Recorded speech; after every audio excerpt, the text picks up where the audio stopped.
Estimados televidentes, tengan ustedes muy buenas noches y bienvenidos a esta nueva edición del programa televisivo Desarrollo y Producción. En esta oportunidad vamos a conversar de inversión extranjera directa, un tema muy económico, pero que tiene impacto sobre muchas dimensiones del cotidiano vivir de nuestro país.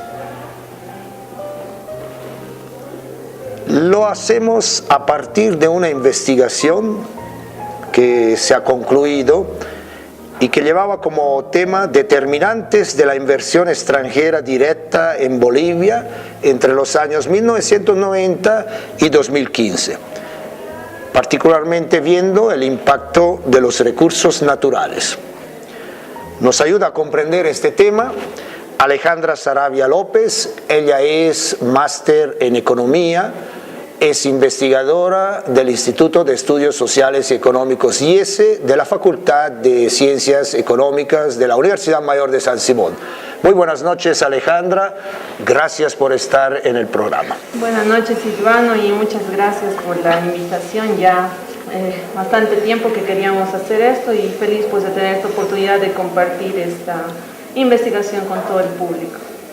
Bueno, vamos a empezar porque muchos de nosotros no sabemos qué es la inversión extranjera directa, entonces vamos a empezar un poco conociendo qué es la inversión extranjera directa y cuál es la importancia para países en desarrollo como se considera que lo es Bolivia. Claro que sí. A ver, hay muchas definiciones de inversión extranjera directa, sin embargo, de repente una de las más claras nos dice que es aquella categoría de inversión internacional que refleja el objetivo por parte de una economía residente de un determinado país de obtener una participación duradera, es decir, de largo plazo, en una empresa residente de otro país, obviamente que no es su país de origen, ¿no? Ahora, lo interesante del concepto es que la inversión extranjera quiere ser una inversión de largo plazo. ¿Qué quiere decir esto? Que no se trata de inversiones pasajeras que van a quedarse un año y se van a ir, sino que vienen a invertir capital, a veces no solamente capital, sino también tecnología, también ofertan lo que es la apertura de mercados, la transferencia de conocimiento, muchas cosas, ¿no? Entonces, esa es la inversión extranjera directa. ¿Por qué es importante? De repente, en dos ámbitos podríamos explicar esta situación. Primero, el ámbito teórico. Está comprobado teóricamente y con mucho respaldo empírico hasta la fecha, ya se han hecho investigaciones desde los años 80, incluso antes, que muestran que hay una relación directa entre inversión extranjera que recibe un país y las potencialidades de crecimiento económico que tiene. Entonces, cuanto más inversión extranjera recibas, mayor será tu crecimiento económico, dice la teoría y dicen muchos estudios empíricos, ¿no? Entre las potencialidades que tiene el recibir la inversión extranjera, especialmente para países como el nuestro, está el hecho de que este flujo se convierte hoy en día en una de las fuentes de financiamiento más importantes para países que tienen escasez de recursos, como todavía es el caso nuestro, ¿no? Antes nos prestábamos mucho en términos de deuda externa, hoy se tiene la posibilidad de girar hacia la inversión extranjera y cubrir esto, ¿no? Entonces, la inversión extranjera está copando cada vez más participación en términos relativos con respecto a la deuda externa. El otro elemento es la transferencia tecnológica y finalmente lo que se llama el upgrading del consumo y la producción, que hace que un inversionista extranjero al venir a nuestro país nos permita pues subir nuestros estándares. Todo esto es un círculo virtuoso, se dice, la inversión para que sea una fuerza positiva para un país. Pero nosotros queremos precisamente verificar si esto ha sido así para Bolivia o no, ¿no? Muy bien, interesante. Hay efectos macros y hay efectos microeconómicos en el país donde llega la inversión extranjera directa. Así es, los impactos de este flujo, que en pocas palabras pues está simplemente expresado en 3 palabras, inversión extranjera directa, son sin embargo abundantes, son muy amplios en la economía, tanto a nivel macro como micro. A nivel macro, por ejemplo, hay distintos, pero podríamos de repente enfatizar el tema de la contribución a la formación bruta de capital fijo, que es el colchón financiero de cualquier economía, y se dice que al recibir inversión extranjera, pues esto también genera un contagio positivo hacia los inversionistas domésticos, quienes, por no quedarse relegados frente a la participación de este inversionista extranjero, van a también fomentar mayor su inversión nacional o doméstica. Entonces, esa es la contribución a la formación de capital fijo, por ejemplo. Sin embargo, no todo es positivo. En los efectos macro también podríamos de repente describir lo que es el impacto en el tipo de cambio cuando uno recibe mucha inversión extranjera, ¿no? Cuando uno recibe de repente un boom de inversión extranjera, esto puede generar una apreciación del tipo de cambio. Y una apreciación del tipo de cambio sabemos muy bien que involucra una pérdida de competitividad en mercados extranjeros, y para países que viven de exportaciones, como es el caso nuestro todavía, pues es un poco peligroso, ¿no? Entre los efectos micro, por ejemplo, hablando ahora de esta otra esfera, pues uno de los rasgos fundamentales y efectos es que en el mercado doméstico pues ahora aparece un nuevo agente económico que antes no estaba presente. ¿Y cuál es ese agente? Es la empresa transnacional, que ahora actúa junto con las familias, las empresas domésticas, etcétera, ¿no? Otro efecto microeconómico son los cambios en la productividad que se van a dar en los distintos sectores económicos, porque la inversión extranjera no viene generalmente a todos los sectores económicos, sino va a elegir sectores clave, y esos sectores se van a ver potenciados seguramente en su productividad, pero también a la vez otros sectores quedarán relegados. Entonces hay una redistribución de la productividad, y no solamente eso, también del ingreso, ¿no? Entonces esos podrían ser de repente los más destacados efectos que podríamos nombrar.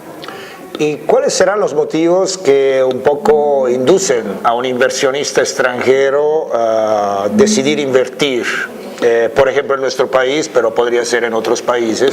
¿Y cuáles son los motivos estratégicos que guían una decisión de inversión extranjera directa? Sí, esa es una pregunta muy importante, creo yo, porque muchas veces nos preocupamos mucho por recibir inversión extranjera, pero no sabemos realmente por qué están viniendo los inversionistas extranjeros, ¿no? Bien, se podrían identificar de repente 4 motivos estratégicos, llamados así, por qué un inversionista decidiría dejar su país de residencia original y arriesgarse a salir al exterior. Primero, puede ser la búsqueda de eficiencia, básicamente, el hecho de buscar lugares donde exista mano de obra más barata, el hecho de buscar lugares donde se puedan generar empresas más interrelacionadas entre sí, como es el caso de México con la empresa automotriz, por ejemplo. Ese sería un primer motivo. Un segundo motivo podría ser la búsqueda de acceso a mercados nacionales domésticos, sobre todo en el ámbito de recursos estratégicos, y podría ser el hecho de manufacturas, ¿no? Entonces, el inversionista vislumbra que hay un mejor mercado en el exterior y va por ese tipo de situación. Un tercer elemento, y que es el que involucra precisamente el estudio que hemos hecho, es la búsqueda de materias primas.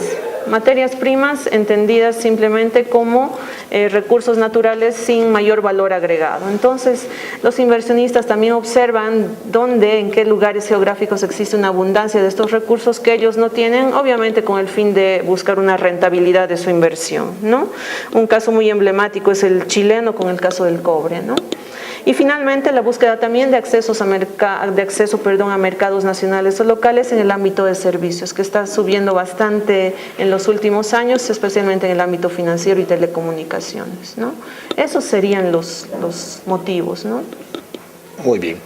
En términos de distribución de la inversión extranjera directa, primero que nada, ¿será equitativa a nivel mundial, a nivel regional, a nivel nacional? ¿Cómo es la situación de la distribución?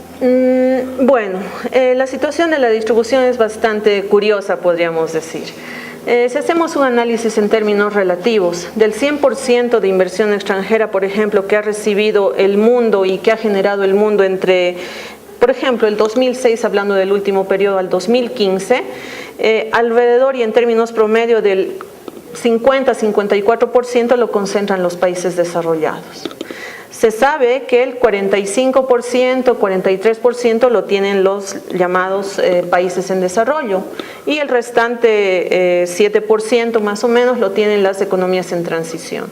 Entonces, no sé, estos números nos muestran que de repente hay una distribución un tanto equitativa, podríamos pensar, entre países desarrollados y en desarrollo, no hay mucha diferencia. pero si vamos a un nivel más desagregado y vemos ahora cómo dentro de los países en desarrollo la inversión se está distribuyendo, pues ahí vamos a ver grandes diferencias. Porque hablando de las economías en desarrollo, solamente Asia está concentrando alrededor del 71-75% de la inversión. Hablando de América Latina recibe el 22% y las economías en transición 4%. De América Latina, hablemos de nuestro país, que es el que nos interesa, Bolivia recibe solamente el 0,9%, ni siquiera el 1%, ¿no? Brasil es el que, pese a los problemas, todavía lleva la delantera y recibe alrededor del 40% en América Latina, ¿no? Entonces, obviamente hay reflejado en los datos una distribución eminentemente inequitativa de la inversión, ¿no? Una curiosidad Sí. inmediata, ¿por qué tan poco para nosotros, para Bolivia? ¿Por qué tampoco? Hay muchos elementos. Primero el tamaño de mercado, primero los motivos estratégicos que guían a esos inversionistas y también el tema de las alianzas estratégicas que buscan ellos, ¿no? Países como Brasil, Chile tienen más elementos en términos de capital humano, por ejemplo la industria automotriz, y Bolivia, como veremos más adelante, serán solamente recursos naturales. Bueno, entonces, cuáles son los países que invierten en Bolivia y hacia qué sectores principalmente dirigen su inversión? Bien, hablando de los principales inversionistas o de dónde viene la inversión que recibimos en Bolivia, ha habido un cambio que es importante relevarlo en el periodo de estudio que hemos identificado. Antes, entre el 90 hasta el año 2000, era Estados Unidos el que liderizaba el tema de ser el principal inversionista en nuestro país. Hoy en día no, hoy en día es España que tiene el 29%, por ejemplo, para el 2015 como el primer inversor, luego tendríamos a Francia, tendríamos a Reino Unido, básicamente países europeos, y Estados Unidos cae a un 7% en un cuarto, quinto lugar, ¿no? Todo esto obviamente está explicado por el cambio de gobierno, el cambio de política económica y los distintos elementos que han hecho esta política que hacen que Estados Unidos reduzca su participación, ¿no? Entonces estos son principalmente los inversores. Ahora la pregunta es ¿dónde invierten?, que también es muy importante, y precisamente en el estudio, en base a revisión de información bastante detallada de distintas fuentes secundarias, se ha observado que los sectores que mayormente reciben la inversión extranjera son hidrocarburos, con un 53% más o menos. Luego está la minería con un 14%, y alguna industria manufacturera pero de pequeña escala con un 10%, ¿no? Entonces vemos que hay una alta concentración de inversión eminentemente en recursos naturales y obviamente con el tema del gas natural, ¿no? Seguimos siendo atractivos por las materias primas. El litio todavía no ha entrado por ahí. Todavía no ha entrado, es un proyecto, pero como tú dices, los recursos naturales son lo más atractivos. En inversión extranjera hay una teoría bastante curiosa que se llama el concurso de belleza, ¿no?, de los países en desarrollo. Entonces, ¿cuál es el mayor atractivo de nuestros países? Y el nuestro, pues, no sé si bien o mal, luego lo vamos a discutir, es los recursos naturales. De acuerdo. Y una provocación. Estados Unidos antes era el primer inversor en Bolivia, ahora ha caído en un quinto, sexto, séptimo lugar. Perfecto. Dos temas. Desde el punto de vista de los extranjeros, los inversionistas extranjeros, y es solamente una provocación. Por un lado, dice, bueno, no compartimos una ideología, no compartimos un camino económico-político de un país, entonces un poco nos retiramos o bajamos nuestra inversión. Y por otro lado, ¿será que la inversión extranjera directa tiene una connotación de ser un castigo? No quieren estar cerca de nosotros, nos retiramos y así ustedes, bueno, ahora se van a preocupar de eso. Ah, vaya, es interesante y bueno, me hace pensar, aunque, bueno, en primera instancia opino que la disminución de la participación de Estados Unidos no ha sido tan voluntaria, de repente ha sido más obligatoria por los cambios en la normativa del gobierno boliviano, que les han obligado a retirarse, de repente ellos hubieran seguido acá. Por otra parte, sí pueden usarlo como un arma de repente de doble filo, ¿no? Como era el caso de la deuda externa, que uno tenía que alinear sus políticas económicas a los pedidos de estos países. Entonces puede ser también que en el tema de la inversión extranjera, como es el caso del ATP-DA, por ejemplo, que se ha eliminado y que antes era una gran ayuda para nuestro país, Estados Unidos lo ha retirado porque precisamente no tenemos relaciones y ha sido como un castigo, como tú dices, y ha generado bastante desempleo, creo, en el área textil, ¿no? Entonces son cosas no económicas, sino más bien ideológicas, pero que tienen gran impacto económico. Claro, y que hay que tomarlos en cuenta porque yo diría que la inversión extranjera directa para nada es neutral, ¿verdad? Buscan sus, digamos, sus beneficios, tratan obviamente de dejar beneficio también, pero no es para nada neutral. Bueno, vamos adelante. Entonces, ¿cuáles son los factores que determinan la presencia de inversión extranjera directa en Bolivia? Y finalmente, un poco ya lo hemos adelantado, ¿cuál es la importancia de los recursos naturales que motivan, que atraen la inversión extranjera directa? Bien, lo que hemos hecho en este estudio para poder hacer esa identificación es aplicar un modelo bastante bonito e interesante que se llama modelo de gravedad de la inversión extranjera. Seguramente todos han escuchado del modelo de gravedad, la teoría de la gravedad de Newton, ¿no? Que nos dice que dos cuerpos van a juntarse o van a encontrarse más pronto en función de su masa y su distancia, ¿verdad? Entonces, igualmente se ha hecho una analogía en economía y se dice que los países reciben más inversión extranjera si es que son más grandes en términos de su tamaño de la economía, Producto Interno Bruto básicamente, y en términos de distancia, si es que están más cerca, también eso va a permitir que la inversión fluya en mayor envergadura, podríamos decir. Entonces, hemos centralizado la inversión extranjera y hemos puesto un conjunto de determinantes, entre ellos, como te decía, el tamaño de la economía, el PIB, la población, que también es un indicador de tamaño de la economía, hemos puesto la distancia, pero hemos introducido otras variables, que están fuera del modelo de gravedad, pero que tienen que ver con nuestro contexto, como es el tema de la riqueza de recursos naturales, por ejemplo, como una variable para ver en qué medida esta variable es fuerte o no al momento de llamar a la inversión extranjera directa hacia nuestro país. Otra variable interesante del estudio es la calidad institucional, ¿sí? La calidad institucional, la cual la hemos recogido mediante distintos indicadores institucionales que hoy tenemos a disposición, como el índice de percepción a la corrupción, el índice de libertad económica, que son de repente elementos que nos sirven para cuantitativizar esta variable que es más subjetiva todavía, ¿no? Y en calidad institucional lamentablemente no nos va bien, ¿no? Entonces pensamos que esa podría ser una variable interesante para entender la inversión extranjera. Hace poco nada más salió, ¿verdad?, el reporte del World Economic Forum, del Foro Económico Mundial, que decía que Bolivia está en penúltimo lugar en términos de corrupción, ¿verdad?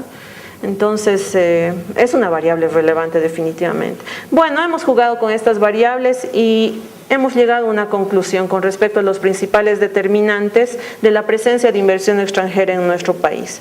Y el principal determinante se ha concluido que es sin lugar a dudas un determinante económico, más allá del social, del político, del institucional, incluso el determinante económico, dentro de los cuales destaca este motivo estratégico del cual hablamos anteriormente, que es la búsqueda de materias primas, de recursos naturales.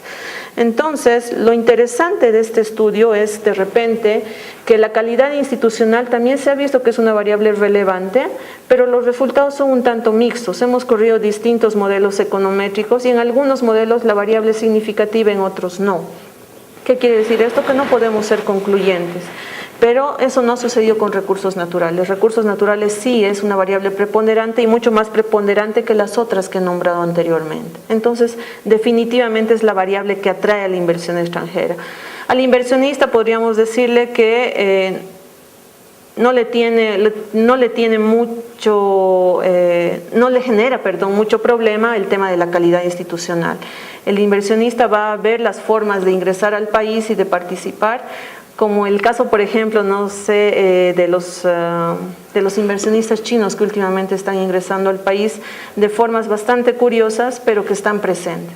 De repente, hoy en día el marco no es tan amigable para el inversionista extranjero en este gobierno, pero está presente ¿no? Entonces el estudio corrobora esto empíricamente para este periodo que hemos tomado y es interesante este estudio. Entonces no debemos preocuparnos tanto, nos dice el estudio, por mejorar nuestras instituciones. De una y otra forma van a estar acá los inversionistas por nuestros recursos naturales, ¿no? Esta es una situación. Entonces, otra conclusión importante de la inversión extranjera, y que de repente contrasta con lo que decía al inicio, ¿no? En términos teóricos, que la inversión extranjera es algo positivo y que genera un círculo virtuoso. En nuestro país lamentablemente no se ha verificado esa situación. En nuestro país se observa que más bien los flujos de inversión extranjera han profundizado mucho más la primarización de nuestra economía, ¿no? Siempre se habla, y está reconocido obviamente por todos, que debemos diversificarnos, que la inversión extranjera de repente nos iba a generar transferencia tecnológica, pero no. Hidrocarburos es un sector, por ejemplo, eminentemente de recursos naturales, basado eminentemente en capital, no genera mucho empleo. Transferencia tecnológica tampoco la tenemos en gran medida, entonces no es un sector que genere efectos multiplicadores en la economía, ¿no? Ellos hacen su trabajo, explotan las fuentes de recursos naturales y sus intereses terminan ahí, ¿no? Entonces, esa es la situación, ¿no?, que se ha logrado verificar con este estudio. Bueno, nos dicen que no tenemos que preocuparnos de la calidad institucional, pero sí, nosotros tenemos que preocuparnos. Ellos que no se preocupen, pero nosotros tenemos que preocuparnos. ¿Cómo andamos con el marco institucional? Ya lo has anticipado un poco, pero hasta qué punto, digamos, aparentemente no es determinante. Sí. Pero yo creo que es, de alguna manera, si presentáramos mejores condiciones institucionales, bueno, quizás podríamos atraer otro nicho de inversión extranjera directa. Exacto, exacto. Menos especulativa de parte de los inversores. Exacto. Como veíamos en los motivos estratégicos, pues un inversor no solamente vendrá a buscar recursos naturales, tenemos otras opciones y mejores opciones que generarán más empleo, más efectos multiplicadores, pero se dice que la economía, para atraer precisamente esa buena inversión extranjera, debe tener capacidades de absorción bien desarrolladas. ¿Qué quiere decir eso? Tener un buen recurso humano, capital humano básicamente, tener un buen marco institucional que esté funcionando adecuadamente tanto en papel como en la práctica, y también de repente obviamente garantizar a los inversionistas que van a tener un ambiente adecuado para su desarrollo. Si un inversionista observa que estas características están ausentes, pues va a ir por otro camino, que es precisamente la búsqueda de recursos naturales, que no necesita de ese ambiente tan adecuado, ¿no? Y esto es un tanto paradójico. Hablando de recursos naturales, Bolivia es conocido a nivel mundial, pero ya en términos históricos, como el primer país que tiene su primer Ministerio de Desarrollo Sostenible en el mundo. Entonces hemos hecho avances enormes en ese sentido y tenemos cuerpos regulatorios bien desarrollados, pero lamentablemente que no se cumplen, ¿no? Entonces, ¿en qué medida eso es eficiente o no? Ya creo que conocemos la respuesta, de que de nada nos servirá tener un marco regulatorio si es que este no se cumple, ¿no? ¿Hasta qué punto el país receptor tiene fuerza para también un poco inducir, elegir la inversión extranjera directa? ¿O solamente estamos a la espera de que los señores que quieren invertir en nuestro país vengan? Por ejemplo, la cooperación, digamos, extranjera, ¿ingresa un poco en este ámbito? Sí, es otra forma también de ingreso, ¿verdad?, de capitales extranjeros. Pero, bueno, no sé, con el estudio también se ha logrado verificar que de repente no es la mejor situación, pero lamentablemente somos un país pasivo, que recibe lo que los inversionistas extranjeros o que lo que la cooperación extranjera necesita. No estamos en esas capacidades de demandar otro tipo de situación, y los inversionistas extranjeros sí en cierta forma direccionan también la agenda de desarrollo económico que debemos seguir, ¿no? Bueno, con el gobierno actual se habla de que estamos tratando de ser un tanto más, ¿cómo se dice?, independientes, más autónomos en nuestras decisiones, pero también es algo que hay que investigar y que hay que valorar si realmente es así, pero yo me adelanto a pensar que no es tan así, ¿no? Muy bien, ya estamos casi terminando. Ajá. ¿Qué recomendaciones de tipo digamos, de políticas económicas ambientales se pueden extraer del estudio que has desarrollado? Bueno, hablando de recomendaciones de políticas, primero hay que reconocer mediante la observación del contexto, la observación de la teoría y estudios como este que se han desarrollado, que la inversión extranjera que recibimos en Bolivia no es de la más beneficiosa. Tenemos que estar plenamente conscientes en este sentido. Ahora, no se trata de que cerremos las puertas al inversionista extranjero, sino más bien lo que me decías de repente, Silvano, en algún momento, de poner las reglas del juego plenamente claras y saber negociar adecuadamente. Y para saber negociar debemos tener un capital humano que esté formado precisamente con las capacidades necesarias para que el país salga ganando en lugar de perdiendo como lo ha hecho ahora. Y no solamente perdemos recursos económicos de repente como lo hemos estado haciendo en algún momento, sino también que sacrificamos el tema de nuestros recursos naturales que son no renovables en gran medida y que no vamos a poder restituirlos si es que no los cuidamos y no los administramos como debe ser en el tiempo, ¿no? Entonces, ¿qué recomendamos? Que obviamente el gobierno de repente desarrolle una estrategia de inversión extranjera directa, pero sostenible en el tiempo, sostenible en términos económicos, pero sostenible también en términos ambientales. ¿Qué quiere decir esto? Enfatizar lo que habíamos identificado anteriormente, el hecho de generar un tipo de economía que presente otros atractivos en ese concurso de belleza, que no sea solamente los recursos naturales, atractivos en términos de capital humano, atractivos en términos de tamaño de mercado, atractivos en términos de infraestructura, que nos falta bastante, atractivos en términos de generar conocimiento, ciencia y tecnología, ¿no? Entonces, de esa manera sí la inversión extranjera es positiva y nos ayudaría en gran medida como una fuerza y como se la ha conocido últimamente como un motor de desarrollo para impulsar nuestras economías, ¿no? De veras muy interesante, hay muchos datos que como siempre hay que volver a masticar, sí, a retomarlos, pero muy interesante. Muchísimas gracias, Alejandra, por haber estado con nosotros en este programa. Muchas gracias a ti, Silvano. Bueno, estimados televidentes, hoy hablamos de inversión extranjera directa. Lo que sobresale es que no todo es oro lo que brilla, hay que tener mucha capacidad de análisis. La inversión extranjera se la necesita, pero quizás sería interesante ver en qué sectores realmente nosotros pensamos que sea útil que exista ese tipo de inversión. No se ha dado el monto, pero para que todos nos ubiquemos, estamos alrededor de 1.059 millones de dólares de inversión extranjera directa en el año 2015 y es un buen monto. Nos decía Alejandra que ese monto en el periodo que ella investigó ha ido bajando, pero de todas maneras sigue siendo un buen monto. Estimados televidentes, esperamos que este tema haya sido de su agrado. Gracias por estar con nosotros. Hasta una próxima oportunidad. Muy buenas noches.